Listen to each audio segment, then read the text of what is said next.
Hey guys, I'm back again, and I'm here again in my bookshelf. So I got this mess and that mess over there, but ignore that. The next time I come back, hopefully I'll have it sort of organized. All right, so I'm here today to do my February wrap up, just to let you know how my reading went in February with everything that was going on, which of course, hashtag read so lit. So how did I do? I don't think I did too badly considering there was so much going on over on Instagram. Then there were talks and things going on that I was participating in. So there was a lot going on, but I was still doing some top-notch reading. So let's get started. So first book I want to talk about is A Song of Solomon by Toni Morrison. This one I read with my Read So Lit Patreon book club. We enjoyed the hell out of reading this book. Okay, so this is the second time I'm reading The Song of Solomon. This book follows the development of the main character whose name is Milkman. And I found that this book is so layered. I definitely want to reread this again next year. That's all I gotta say. So layered and so full of just Black community and familiar scenes and things like that. I just loved it. I really, really, really enjoyed it. I forgot how much I enjoyed this book. I think it might top and go to my first, one of my favorite books by Toni Morrison. My usual favorite go-to is The Bluest Eye, but now having reread this one, I think this one might top it, but I'm going to reread The Bluest Eye and Sula as well, just to make sure. But I highly recommend you pick this one up if you haven't read it. It's so worthwhile. Okay, the next book that I read was this one right here, Yellow Wife by Sadiqa Johnson. And as you know, I did a review of this book and I told you how much I loved it. And I also did an interview with the author Sadiqa Johnson. It is over on my Instagram. So if you're on Instagram, you can follow me over there at Brown Girl Reading. And it's on my IGTV. So this is a slavery narrative about a young slave woman whose name is Phoebe Dolores Brown. She is a product of the master and her mother, a slave woman. And we follow the development of Phoebe Dolores Brown when she is moved to another plantation. That's all I'm going to say. I highly, highly, highly recommend this one. You got to get your mind right, but it's so worth it. The book is so well written. The story is beautifully told.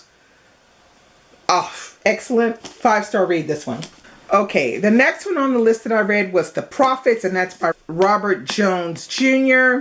This one I read together with Christy from Christy Kia. We had a discussion about this book over on Instagram. You can go check that out on my IGTV. And this is another slave narrative, but it focalizes around two slave men and they are lovers. And let me tell you, this is another book that's heavily layered and is going to call for a second and third reading. Eventually I might read this again next year because there's so much going on in this book, but it's such a good read. I highly recommend this one for people who are lovers of hardcore literary fiction, because that's what it is. If you don't like stories that aren't told in a linear fashion, then you might not want to read this one. But for those who do love literary fiction, I highly recommend it. It's really worthwhile. The writing is excellent. Definitely read that one. Okay, next book that I have been reading and still reading is this one, which is The Selected Letters of Ralph Ellison. Now, this is a 1,004-page book, but I am smack dab in the middle at 500.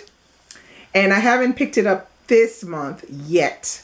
but I will eventually finish this one. It's a long one, but I will eventually surely finish this one. I am thoroughly enjoying reading letters written by Ralph Ellison, either to his mother or to other family members and to other famous people. It's making me learn a lot more about this man and how he's came to be such a good writer. You can see in his letter writing that it is evolving from the very beginning to already the middle. It has evolved drastically. It's really, really interesting. I highly recommend this for people who like reading letters and for people who are interested in learning more about Ralph Ellison. Next book on the list is A More Perfect Union. I don't know where my copy is. I can't find it. Anyway, A More Perfect Union is another slave narrative that I read. So yes, that makes 3 slave narratives. But these 3 slave narratives are completely different stories, and they all bring something different and interesting to the table. So I highly recommend A More Perfect Union. This is a beautifully told story, which is based on the author's great-great-grandparents, who were a white man from Ireland and a black slave woman. Just phenomenal how she's turned and put the story together.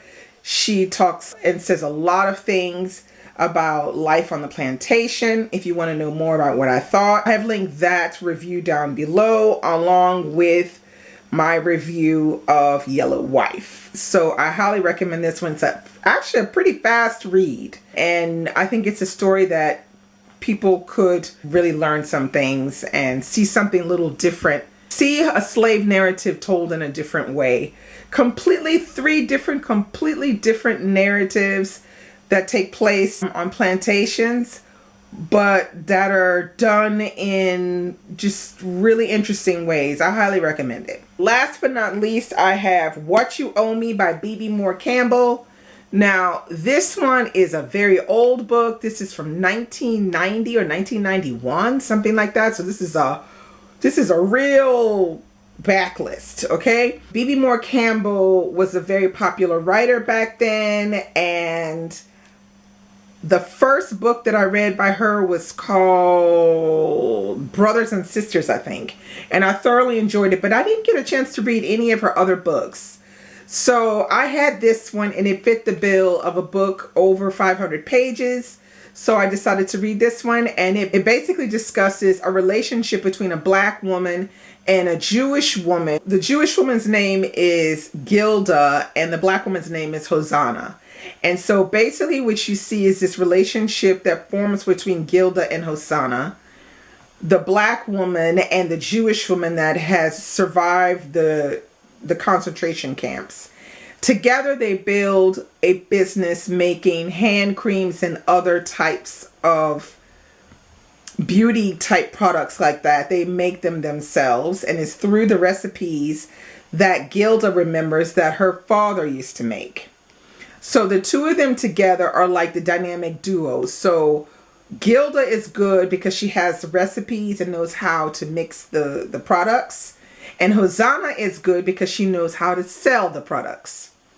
So together they make this business, and they start to want to expand their business, while at the same time they're both cleaners at a hotel.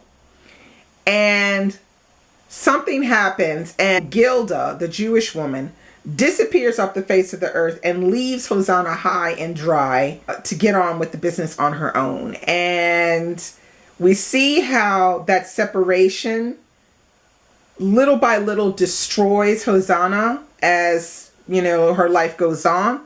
So the first part of the book is told from Hosanna's point of view, and the second part of the book is told from Hosanna's daughter's point of view. But the premise of the book is excellent, but sadly it just doesn't deliver. I gave this, I think, about a 3-star. This is like a real flat 3-star read.